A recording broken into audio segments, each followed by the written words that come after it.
नमस्कार, heroes unplugged के इस चैत्र नवरात्रि विशेष अंक में आपका बहुत बहुत स्वागत है। आज हमारे साथ हैं शिवांगी निर्भया जी। शिवांगी जी, आप हमारे पॉडकास्ट में एक बार फिर से आई, आपका बहुत बहुत धन्यवाद और बहुत बहुत स्वागत। राधे राधे, जय मां ललिता अंबिका। शिवांगी जी, चैत्र नवरात्रि की जो रात्रियां होती हैं वो इतनी महत्वपूर्ण क्यों होती हैं? नवरात्रि की जो रात्रियां हैं ना, ये विशेष रात्रियां होती हैं। नवरात्रि, इसको नाम ही नवरात्रि दिया गया है।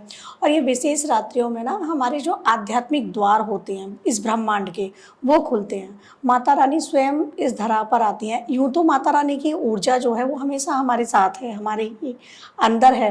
लेकिन इन्हीं नवरात्रियों में जैसे माँ के वाहन होते हैं अलग अलग, कि माँ पालकी पर आ रही हैं, नाव पर आ रही हैं, घोड़े पर आ रही हैं, तो उस पर सवार होकर माँ इस धरा पर आती हैं। तो जब माँ इस पृथ्वी पर होती हैं, इस धरा पर होती हैं, तो ये विशेष रात्रियां जो होती हैं बहुत अलग ही रूप में, इनका कहते हैं ना कि विशेष क्यों हैं, तो विशेष इसलिए हो जाती हैं कि माँ इस धरा पर है। और जो आध्यात्मिक द्वार, जैसे मैंने कहा, एक ब्रह्मांड का द्वार खुलता है, जो माँ का लोक है जगदम्बा का, वहाँ तक सीधे आपकी ऊर्जा कनेक्ट करती है। तो इसीलिए इसमें कहा जाता है कि आप व्रत रखिए, आप किसी संकल्प में रहिएगा और संकल्प के साथ ही आप नियमों का पालन कीजिएगा। इसीलिए सारी चीजें बताई गई हैं। शिवांगी जी, नवरात्रि में घट स्थापना का क्या महत्व है और इसे किस तरीके से करना चाहिए? जैसे जॉब होने का भी साथ में बताइए। कई लोग जॉब होते हैं, कई नहीं होते हैं, और घट स्थापना कैसे करनी चाहिए? बिल्कुल, जॉब होनी चाहिए। खेतरी बोना जिनको कहते हैं, वो जॉब होने से अच्छा रहता है, क्योंकि वो हमारी प्रॉस्पेरिटी को दिखाता है कि कितना उसकी ग्रो हुए हैं। वैसे हमारी पूरी लाइफ जो है, पूरी लाइफ में लोग कहते हैं कि ये सिर्फ 6 मंथ का होता है, 6 मंथ का होता है, ठीक है, लेकिन ये हमारी लाइफ को भी दिखाता है कि हमारी लाइफ में कोई ऑब्स्टिकल तो नहीं आने वाले हैं, हमारी लाइफ स्मूथ चलेगी, इसके लिए दिखाता है।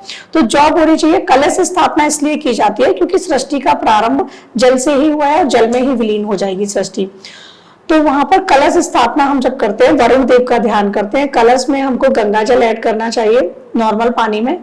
फिर उसमें हमको गज केसरी योग बनाना होता है। हमको हल्दी की गांठ डालनी है, एक सुपारी डालनी है, चांदी का सिक्का डालना है। चांदी का सिक्का ना हो तो फिर आप नॉर्मल 1 रुपए का सिक्का डाल सकते हैं। उसको डालने के बाद उसके ऊपर हमें नारियल रखना चाहिए, जो माता का प्रतीक होता है। तो नारियल का मुख जो है, या तो आप ऊपर की तरफ रखेंगे या फिर अपनी तरफ रखेंगे, तो ही साइड रखनी चाहिए, ये ध्यान देना होता है। तो उस पर आपको चुन्नी लपेटनी होती है। अगर चुन्नी नहीं मिल रही है, कई बार होता है चुन्नी नहीं आ पाई या नहीं मिली, तब आप 11 टाइम कलावा भी लपेट सकते हैं, उसको रखें। चौकी भी हमें स्थापित करनी चाहिए। अगर आप 9 दिन व्रत कर रहे हैं तब भी, 9 दिन व्रत नहीं कर रहे हैं, केवल पाठ कर रहे हैं तब भी चौकी की स्थापना करनी चाहिए। चौकी पे आपको नवग्रह, साथ में सप्तमात्रकाएं, गणेश गौरी, षोडश मात्रकाएं, और फिर जिस भी देवता की, देवी की आप आराधना कर रहे हैं, जैसे आप तो दुर्गा माँ की आराधना सभी कर रहे हैं, तो वो तो वहां रहेंगी माँ दुर्गा 9 स्वरूप में। लेकिन अगर आप विशेष किसी साधना में हैं, महाकाली की, माँ त्रिपुर सुंदरी की या माँ तारा की, तो उनका भी चित्र आप वहां पर जरूर रखेंगे। जो भी उनकी पिक्चर है आपके पास या मूर्ति है, वो भी स्थापित करेंगे। स्थापित करके ही फिर आगे हमें प्रोसेस पूजा का करना चाहिए। संकल्प विधि हो गई या पाठ हो गई, उसके बाद हम स्टार्ट करेंगे। लेकिन इन सबसे पहले भी आरती जी बताना चाहूंगी कि पहले ही नवरात्रि अपने घर का शुद्धिकरण करो। पहले घर को शुद्ध करो, फिर माता रानी को बुलाओ, क्योंकि कई बार ना हमें नहीं पता होता घर में कैसी भी नेगेटिविटी आ जाती है। तो गौमूत्र से, गंगा जल से, गाय के गोबर से, इन सब चीजों से अपने घर को शुद्ध करो। मुख्य द्वार का पूजन करो, जो कि सर्वप्रथम है। अब हमारी कुल देवी, कुल देवता सब वहीं से हमारे घर में आ रहे हैं। ग्राम देवता का ध्यान भी करना होता है। जैसे नोएडा है तो यहाँ की भी एक देवी होंगी, गाजियाबाद है वहां की भी एक देवी होगी, उसे ग्राम देवता कहा जाता है, स्थान देवता, तो उनका भी ध्यान किया जाता है। ये सब करके ही फिर हम आगे पूजा पाठ की विधि में आगे बढ़ेंगे। नवरात्रि में किन चीजों का खास विशेष ध्यान रखना चाहिए जो लोग पूजा करते हैं माँ? जी, माँ की जो पूजा कर रहे हैं तो उनके लिए क्रोध बिल्कुल नहीं करना चाहिए, क्योंकि काम, क्रोध, मोह, लोभ, इनका त्याग करना बहुत जरूरी है। माँ ने भी महिषासुर, रक्तबीज, धूम्रलोचन, चंडमुंड, इन सब का विनाश किया है, और वो इसी रूप में सारे ही राक्षस हमारे ही अंदर है। सपोज मुझे क्रोध आ रहा है और बार बार आ रहा है, तो वो मेरे अंदर महिषासुर है।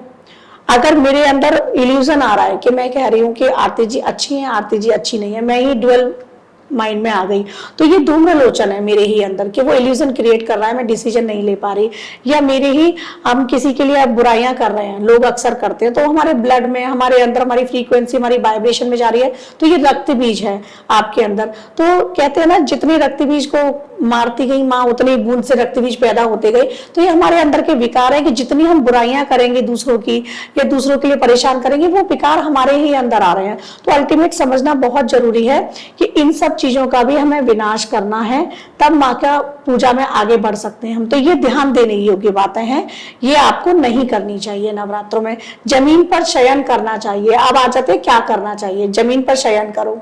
अगर आप पूजा पाठ कर रहे हो, आप कोशिश करो कि झूठ ना बोलो। किसी की जॉब प्रोफाइल ऐसे होते हैं कि उसमें बोलना भी पड़ जाता है, तो कोशिश करो कि 9 दिन के लिए ना बोलो, कम बोलो, मौन में चले जाओ। अगर आपको लग रहा है कि झूठ नहीं बोलना है तो मौन में चले जाओ, या आपको लग रहा है कि ये बात मेरी झूठी हो सकती है, ओम तत्सत बोल दो केवल, पर झूठ मत बोलो। तो झूठ का आपको त्याग करना है। ये छोटी छोटी चीजें हैं जो आपको नहीं करनी है। और जमीन पे जैसे शयन मैंने बताया, जमीन पे आप शयन करेंगे, आप सात्विक रहेंगे पूरे नवरात्रि। सात्विक रहने का मतलब है कि अगर आप व्रत नहीं भी कर रहे हैं तो लहसुन प्याज का भी सेवन नहीं करेंगे, आप सात्विक रहिएगा 9 दिन। आप नाखून नहीं काटेंगे, ये आपको ध्यान रखना है। आप बाल नहीं काटेंगे, ये आपको ध्यान रखना है। ये छोटी छोटी सा चीजें हैं जिनको नहीं करना होता है या जिनको करना होता है। ये नियम क्यों बताए गए हैं? योग में भी जो देवी तक या भगवती तक पहुंचने का रास्ता है अष्टांग योग में, तो यम नियम ये बताया। यम जो बुराइयां हैं उनका त्याग करना होता है, नियम हमें फॉलो करने हैं। फिर उसमें आता है प्रत्याहार, जो प्रिय वस्तु है उसका त्याग करो। हम व्रत में त्याग करते हैं, लेकिन कई बार होता है ना, भोजन की थाली में वही सब व्यंजन बनाते हैं जो हमको बहुत पसंद है, तो इसमें त्याग करना होता है कि आप जिस भी प्रिय वस्तु का त्याग कर सकते हैं, त्याग करो। फिर इसमें योग है कि थोड़ी देर मेडिटेशन में बैठो, योग करो, ध्यान करो, और उसके बाद फिर समाधि की अवस्था तक पहुंचते हैं। सो बेसिकली कहा जाए कि ये सारे नियम आप 9 दिन में पालन करो, अपनी रूटीन लाइफ को चेंज करो। अगर ऐसा करेंगे तो हमारी खुद की लाइफ में, सबकी में इतना स्ट्रेस है कि वो भी रिलीज होता है। इसमें नवरात्रि में क्या ब्रह्मचर्य का पालन करना जरूरी है? बिल्कुल ब्रह्मचर्य का पालन करना चाहिए, इसका खासा ख्याल रखने की जरूरत होती है। उसके पीछे भी रीजन ये है कि ये ऊर्जा होती है, साधकों को सबको पता है ये बात। ये ऊर्जा है, इसको जितना आप कहते हैं ना कि निकालेंगे उतनी आपकी ऊर्जा कम होती है, तो इसको हमको संभाल के रखना चाहिए ऊर्जा को। तो इस समय ब्रह्मचर्य का पालन करना होता है। देवी को प्रसन्न कैसे किया जा सकता है? देवी तो आपके एक गुलाब के फूल से, एक गुड़हल के फूल से भी प्रसन्न हो जाएंगी। आपके भाव सच्चे होने चाहिए, निर्मल होने चाहिए। कहते हैं ना कि हम भगवती की पूजा कर रहे हैं, और बहुत सारे लोग मैंने अपने जीवन में देखे हैं, बोलते हैं हम भगवती की इतनी पूजा कर रहे हैं, लेकिन वो दूसरों के साथ गलत करते हैं, तो कभी भी भगवती प्रसन्न नहीं हो सकती। क्योंकि माँ तो सबके लिए समान भाव से देखती है। मेरे 2 बच्चे हैं या आपके 2 बच्चे, हमारे लिए वो दोनों ही बराबर हैं, तो माँ तो सबको समान भाव से देख रही है। आप अपने भाव निर्मल रखो, माँ की पूजा सात्विक तरीके से करो, किसी के लिए कुछ गलत मत करो, माँ खुद प्रसन्न हो जाएगी। आप मत करो लंबे लंबे पाठ, सिर्फ कहते हैं ना कि अपनी आदतें अच्छी रखो, अपना मन निर्मल रखो, तो माँ को। और वैसे आपको बताऊं तो माँ को प्रसन्न करने के लिए आप नाम जप कर सकते हो, मंत्र जाप अगर नहीं कर पा रहे हो तो। जैसे माँ के नाम है आदिशक्ति, पराशक्ति, जगदम्बा, ये माँ के कुछ नाम है जिनको आप बोल सकते हो। ये बोलने से माँ भगवती प्रसन्न होती है। ऐसा मानते हैं कि नवरात्रि में कुछ चीजों को खरीद के घर लाना चाहिए जी। ऐसी कौन सी चीज है? नवरात्रि में खरीद के लाने के लिए कहूँ तो सबसे पहली चीज है धनिया जरूर खरीद के लाओ, क्योंकि वो जो माँ त्रिपुर सुंदरी का महालक्ष्मी रूप है उसका प्रतीक है। दिवाली और धनतेरस पे भी कहा जाता है कि धनिया खरीद के लाओ। आप धनिया खरीद के लाओ, उसको पूजा में रखो। और नवरात्रि में ही हल्दी और कौड़ी, हल्दी कौड़ी, 7 हल्दी 7 कौड़ी, पीली कौड़ी ले सकते हैं या नहीं है तो हल्दी इसमें पीला कर सकते हैं। 7 गोमती चक्र, 16 कमलगट्टे, नाग केसर के फूल, ये जरूर खरीद के लाओ। ये आदिशक्ति पराशक्ति का जो महालक्ष्मी रूप है वो आपके घर आता है, उनकी ऊर्जा संचारित होती है। अब दूसरी चीज जो है, आप विद्या से संबंधित कुछ सामान जरूर खरीद के लाएं, क्योंकि घर में हमारे बच्चे भी हैं। मोरपंख ला सकते हैं खरीद के, नेगेटिविटी दूर होती है। ये ऐसी बहुत सारी चीजें हैं जिनको अगर आप लाएंगे तो आपका घर ठीक होगा, आपके बच्चे ठीक होंगे, बहुत सारी चीजें, घर का ऑरा प्रोटेक्ट होता है। तो जो मैंने सामान बताया है ये अवश्य ही खरीद के लाएं। घर में पीस एंड प्रॉस्पेरिटी आती है और नेगेटिविटी घर से दूर रहती है।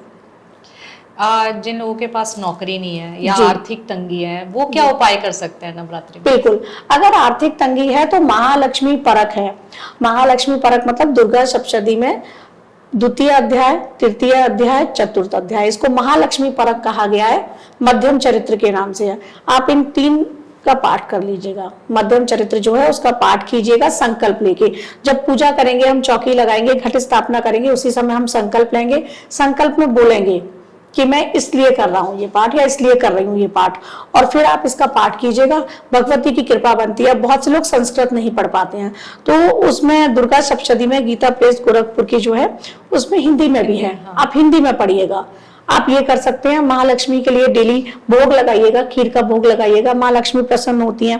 या फिर आप माँ त्रिपुर सुंदरी का घर में फोटो लाइएगा, साधना की बात नहीं कर रही हूँ, श्री विद्या की। आप उनका फोटो लाइएगा, इसी नवरात्रि अपने घर में स्थापित करें। और उसके बाद श्री माता ललितांबिका, श्री माता ललितांबिका, ये 2 नाम जप हैं बस। श्री माता जो है वो ललिता सहस्त्र नाम का पहला अक्षर है और ललितांबिका लास्ट है। तो मैं सबको सजेस्ट करती हूँ श्री माता ललितांबिका बोलते रहिएगा। माँ राजराजेश्वरी है, कामेश्वरी है, पूरी कृपा करती हैं, सब कुछ देती हैं आपको। कई सारे लोग हैं जिनके पास नौकरी नहीं है जी, या फिर वो नौकरी बदलना चाहते हैं जी, उनके लिए क्या उपाय है? नौकरी अगर बदलना चाहते हैं तो जब भी आप इंटरव्यू देंगे तो उस टाइम के लिए मैं बताती हूँ, आपके लिए रामायण की एक चौपाई है। जब आप इंटरव्यू देने के लिए ऑफिस में एंटर करेंगे तो वो चौपाई है, प्रवस नगर कीजय सब काजा, हृदय राख कौशलपुर राजा। आप ये चौपाई बोलेंगे। अब जैसे ही इंटरव्यू आप देने के लिए बैठे हैं तो वहां बैठ के मन ही मन में बोलेंगे, मोर मनोरथ जाना हुनी के, बसौ सदा उर्पुर सब ही के। इस तरीके से ये चौपाई का आप चैंट कीजिएगा। यही चौपाइयां आप बैठ के मंदिर में भी चैंट कर सकते हैं। तो जितने भी मार्ग में ऑब्स्टिकल आ रहे हैं वो सब दूर हो जाएंगे, आपको नई जॉब मिल जाएगी, नई अपॉर्चुनिटी आपके सामने आएंगी। अब इसी तरीके से रामायण की चौपाई है वो भी कर सकते हैं, या फिर हनुमान चालीसा की भी चौपाई कर सकते हैं। जैसे सब पर राम तपस्वी राजा, तिनके काज सकल तुम साजा। आप केवल बैठ के ये चौपाई कीजिएगा 100 टाइम। बजरंगबली से सारी बात बोलिएगा, माता रानी को सारी बात रखिएगा अपनी। आपको ऐसा कोई कार्य नहीं जो रुकावट आ रही है और आपका पूर्ण ना हो पाए। और अगर माता रानी का बताऊं तो माता रानी के लिए फिर ये है कि आप सप्तम अध्याय का पाठ कीजिएगा, आपको मनोकामना पूर्ति होगी। उसमें आता है मातंगी देवी का ध्यान करता हूँ, इस तरीके से आएगा। तो आप ध्यान में करेंगे, मातंगी देवी जो है उनके ना तोता उनके साथ बैठा हुआ है। तो आप जो ध्यान करेंगे देवी का, या तो गूगल पे फोटो देख लेना आप ध्यान में, क्योंकि हम साकार रूप से कनेक्ट करते हैं, निराकार में नहीं जा पाते, तो साकार रूप में माँ के साथ तोता है। उस तरह से मातंगी रूप का ध्यान करते हुए और आप सप्तम अध्याय का पाठ करें। कुछ लोग बहुत ज्यादा बीमार रहते हैं, हर वक्त जी, बीमार रहते हैं, जी। वो क्या उपाय करें? जी, जो बीमार ज्यादा रहते हैं ना उनके लिए मैं कहूंगी कि सुंदरकांड का पाठ कर सकते हैं आप, लेकिन वो बड़ा है नहीं कर पा रहे हैं। हनुमान साठिका है, हनुमान साठिका का पाठ कर सकते हैं। हनुमान बाहुक है, हनुमान बाहुक का पाठ कर सकते हैं। अगर बैठ के आसन लगा के संकल्प लेके पाठ नहीं कर पा रहे हैं और तबियत ज्यादा खराब है तो रोगी के लिए लेटे लेटे पाठ बताए गए हैं। उसके लिए उन रोगी के लिए और प्रेग्नेंट लेडी के लिए कोई नियम नहीं होते हैं, तो आप लेटे लेटे उनको सुनिएगा। हनुमान साठिका है, हनुमान बाहुक है, इनको सुनने से ही ना आपके रोग व्याधियां दूर होते हैं। तुलसीदास जी ने स्वयं जब उनको असहाय बीमारी हुई थी तब हनुमान बाहुक की रचना की थी। तो आप ये पाठ कीजिएगा, आपको बहुत लाभ मिलेगा, लाभप्रद है। और अगर माता के पाठ की बात करूं तो फिर दुर्गा कवच कीजिएगा, माँ प्रोटेक्ट करेंगी आपके लिए। हम जैसे हनुमान जी की बात हो रही है तो हनुमान जी माता से किस तरीके से संबंध, क्योंकि कहते हैं कि माता की पूजा में हनुमान जी की पहले पूजा करनी चाहिए, तो इसके बारे में बताइए कि जो माँ की पूजा अब शुरू करना चाह रहे हैं या साधनाओं में आना चाह रहे हैं तो हनुमान जी की पूजा कैसे करनी चाहिए? हनुमान जी की जो पूजा है ना, हनुमान जी का देखिए तांत्रिक स्वरूप भी है, वहां उनको बजरंगबली बोला गया है। लेकिन नॉर्मली मैं बताऊं, लांगुर वीर चलत अगवानी दुर्गा चालीसा में भी आता है। तो लांगुर जो है वो भी आगे चल रहे हैं माँ के, और वीर मतलब हनुमान है ना, वीर हनुमान आपने सुना होगा, तो वो हनुमान जी, तो वो माँ के आगे चल रहे हैं। आपको साधना करनी होती है माँ की। जब मैं पूजा बताती हूँ या मैं बोलती हूँ कि सिद्धि कुंजिका स्तोत्रम का आपको अनुष्ठान करना है, सप्तशती का, तो आपको सबसे पहले गणपति जी का ध्यान करना होता है, प्रथम पूज्य। और 10 महाविद्याओं के भी 10 गणपति हैं, तो आपको गणपति जी का सबसे पहले, फिर आप हनुमान जी का ध्यान करेंगे, फिर बाबा भैरव का ध्यान करेंगे, उसके बाद माँ का पूजा में जाते हैं। नॉर्मल भी हम पूजा करें ना तो ये प्रोसेस शायद लोगों को नहीं पता होता है। हमने गणपति जी का ध्यान सबसे पहले, फिर हनुमान जी का, और उनसे कहा जाता है आइए आप भी आसन ग्रहण कीजिएगा और मेरी पूजा में साथ बैठिएगा। जहां बजरंगबली है वहां तो आपकी रक्षा स्वयं ही हो रही है, बजरंगबली जी बैठे हुए हैं, सारी सिद्धियां आपको प्राप्त हो रही हैं। फिर बाबा भैरव का ध्यान कर लिया आपने, फिर माता का ध्यान करें। इस प्रकार से पूजा होती है। और बजरंगबली जी के लिए तो ये है कि आप राम नाम लेते रहो, हनुमान चालीसा का पाठ करो, इतना ही काफी है। अगर ज्यादा कुछ नहीं कर पा रहे हो तो हनुमान चालीसा की एक एक चौपाई महामंत्र है, तो आप वो कीजिएगा। बैठ के माँ की पूजा तो हमें 9 दिनों में करनी ही है, लेकिन हनुमान जी के साथ कीजिएगा तो आपका ऑरा और प्रोटेक्ट होता है। कुछ लोग मानते हैं कि नवरात्रि में कुछ खास तरह के रंगों के कपड़े पहनने चाहिए या प्रतिदिन इस रंग के कपड़े पहने, तो आप ये बताइए कि क्या किस रंग के कपड़े पहने कि माँ खुश हो? जी बिल्कुल। अभी ना मेन जो है ना, माँ को जो रंग प्रिय हैं वो रेड हो गया, पिंक हो गया, ग्रीन हो गया, येलो हो गया, ये कलर माँ को बहुत पसंद है। ऑरेंज हो गया। हर दिन के हिसाब से लोगों पे नहीं हो सकते, हर दिन का भी अलग अलग कलर होता है, लेकिन हाँ किसी पे रेड है, किसी पे पिंक है, किसी पे ग्रीन है, येलो है, ऑरेंज है, तो ये वो शेड है। अगर आपके पास एक भी है तो डेली उसी को आप पूजा में पहन सकते हैं, बाद में हटा सकते हैं, पूजा के कपड़े निकाल सकते हैं। तो ये कलर को आप प्रीफर करो। अच्छा, बहुत सारे लोग कहते हैं कि काला पहन के नहीं बैठना चाहिए, ऐसा भी नहीं है, ये भी मिथ तोड़ूंगी मैं, क्योंकि माँ काली का तो स्वरूप ही काला है और इस संसार में 99% डार्क मैटर है, और संसार में जब कुछ नहीं था तब भी अंधकार था। तो ऐसा बिल्कुल भी नहीं है कि आप काला पहन के नहीं बैठ सकते हैं। काले के पीछे भी अवधारणाएं हैं, मुझसे भी बहुत सारे लोग पूछते हैं कि हम पहन सकते हैं नहीं। मैं कहूंगी मन काला नहीं होना चाहिए। अगर वस्त्र काला है कोई दिक्कत नहीं है, मन में काला ना होना चाहिए, मन से साफ रहो आप। तो ये सबसे पहले मैटर करता है कि आपने पहन तो लिए स्वच्छ वस्त्र और मन में है मैल, मन है काला, तो भगवती तो पूजा वैसे भी नहीं ले रही है। तो ये आप ध्यान रखेंगे कि इन कपड़ों को पहने। हर दिन का जैसे पूजा होती है, हर ग्रह को माँ कंट्रोल कर रही है। स्कंद माता है मंगल को कंट्रोल करती हैं, या महागौरी माँ है वो राहु को कंट्रोल करती हैं, सिद्धदात्री माँ है वो केतु को कंट्रोल करती है। तो इस प्रकार से स्पेसिफिक ग्रहों के लिए भी आप माँ की पूजा कर सकते हैं, हर दिन की आप विशेष पूजा कर सकते हैं। और आरती जी, यही 9 देवियां जो है ना, यही हमारे 7 चक्र हैं और 2 चक्र हमारे हाइड हैं। तो इनमें ऐसे तो बहुत सारे चक्र हैं, जो मेन चक्र हैं उनकी बता रही हूँ। तो आप डे 1 से ना अपनी कुंडलिनी पे भी काम कर सकते हो कि आप शैलपुत्री माँ है वो मूलाधार में है, ब्रह्मचारिणी माँ आपके स्वादिष्ठान में है, चंद्रघंटा माँ आपके मणिपुर में है, और कूष्मांड माँ आपके हृदय में है, विशुद्धि में आपके स्कंद माता है, आज्ञा चक्र में आपकी कात्यायनी माँ है, और जो कालरात्रि माँ है वो आज्ञा चक्र पे जाके आपके द्वार खोलते हैं सहस्त्रार के, तो वहां पर आपके कालरात्रि माँ है। फिर सहस्त्रार के द्वार खोलने के बाद आपकी ऊर्जा ऊपर उठती है, चेतना, तो वहां पर महागौरी माँ है। फिर सहस्त्रार में जब शिव से मिलन होता है शक्ति का, तो वहां आ गई सिद्धदात्री माँ, सारी सिद्धियां उन्होंने आपको प्रदान कर दी। तो ये आध्यात्मिक चीजें हैं, लोग समझेंगे, अपने ऊपर काम करेंगे। सिर्फ हमको भूखा रहना है यही व्रत नहीं है, खुद पर काम करो। अपनी यात्रा, जो मैं आध्यात्मिक यात्रा की बात कर रही हूँ, खुद पर काम करेंगे ना तो जीवन परिवर्तित होते हैं लोगों के। आसन किस रंग का होना चाहिए? आसन लाल रंग का होना चाहिए। लाल रंग के आसन पर बैठो। और जैसे मैंने बताया ना हनुमान जी का, तो हनुमान जी का भी एक आसन बराबर डालिएगा आप पूजा में, उनको भी बुलाइएगा, निमंत्रण दीजिएगा। और पूजा से पहले ना सभी के लिए कहूंगी, कुल देवता, कुल देवी और जो हमारे पितृ हैं, जो हमारे ग्राम देवता हैं, सबका ध्यान करना होता है, क्योंकि उनके बिना भी पूजा हमारी पूर्ण नहीं होती है। कई बार होता है माता की पूजा कर रहे हैं लेकिन इनका किसी का भी ध्यान नहीं कर रहे हैं, तो इन सब का डेली ध्यान करना है आपको, हर पूजा से पहले, हर दिन की पूजा से पहले। जैसे नवरात्रि की पूजा या कलश स्थापना लोग सुबह करते हैं, सुबह के समय करते हैं, ये दोपहर में करते हैं, लेकिन माता की पूजा का जो समय बताया गया सही समय वो रात्रि का है। तो नवरात्रि में कब पूजा करें, सुबह करें या रात्रि में करें? देखिए, अभी इसके लिए ना मुहूर्त होते हैं, तो इस साल जैसे 6:50 से वो स्टार्ट हो जाएगा मुहूर्त, और 7:45 तक है जो अच्छा मुहूर्त है मॉर्निंग में। या फिर आप अभिजीत मुहूर्त में कर सकते हैं, जो कि 12:05 से स्टार्ट होगा और 12:35 या 40 तक है लगभग। तो उन मुहूर्त में घट स्थापना आप कर सकते हैं। अब बात करते हैं पूजा की, तो पूजा आप मॉर्निंग कर लो या आपने जिस मुहूर्त में आपने स्थापना की उस मुहूर्त में कर लो। बात है पाठ की, तो पाठ या तो आप ब्रह्म मुहूर्त में करेंगे, उठ पा रहे हैं तो, लेकिन बहुत कम लोग उठ पाते हैं ब्रह्म मुहूर्त में, और ब्रह्म मुहूर्त में नहीं कर पा रहे हैं तो फिर नवरात्रियां हैं, 9 रात्रियां बताई गई हैं। रात्रि के समय, अब संध्या हो गई, रात्रि हो गई, जब हमारा सनसेट हो गया रात्रि आ गई, फिर आप उस टाइम बैठ के भी कर सकते हो। वैसे साधकों के लिए तो 11 बजे का टाइम है, मिनिमम 9 बजे के बाद, और वैसे 11 बजे के बाद। लेकिन आप नॉर्मल गृहस्थ भी हैं तो जब सूर्यास्त हो जाएगा उसके बाद बैठ के माँ की पूजा करो भगवती की, आपको विशेष फलदायी जो संध्या का समय होता है। क्योंकि ब्रह्म मुहूर्त में करो, उसके बाद दोपहर में कर रहे हो ना, तो पाठ का वो फल नहीं मिलता है।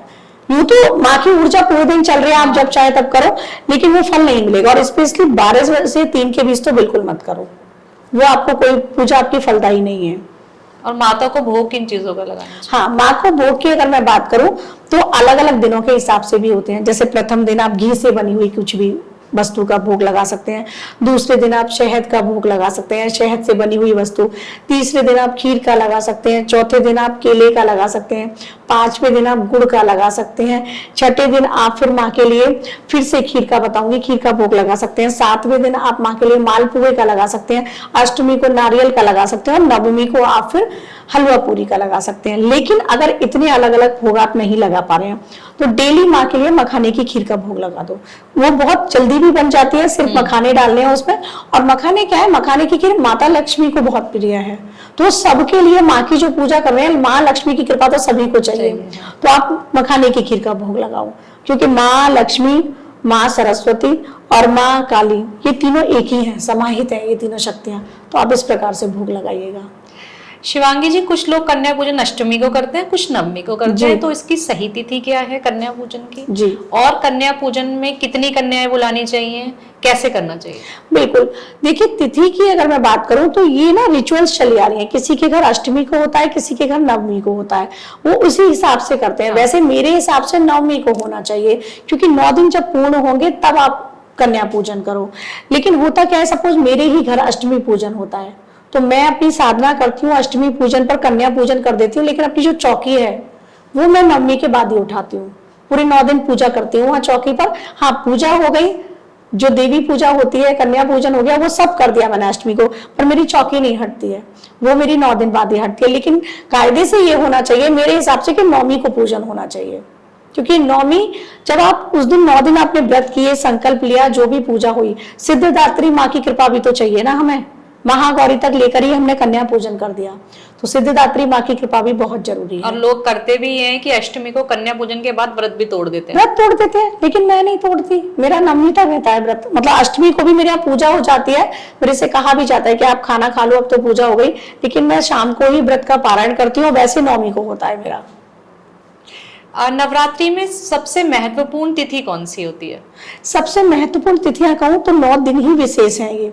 लेकिन आपको अगर किसी तिथि का लाभ लेना है तो अष्टमी और नवमी तिथि का संधि काल होता है एक। अच्छा। नवमी तिथि और अष्टमी तिथि, अष्टमी तिथि जा रही हो, नवमी तिथि आ रही हो, अच्छा। इस तरह का संधि काल जो मिल जाए वो तिथि विशेष होती है। उस तिथि पर बैठकर जो भी पूजा या जो भी पाठ आप कर लेंगे, जिस स्तोत्र का पाठ कर लेंगे, तो वो विशेष फलदायी होता है संधि काल जो होता है।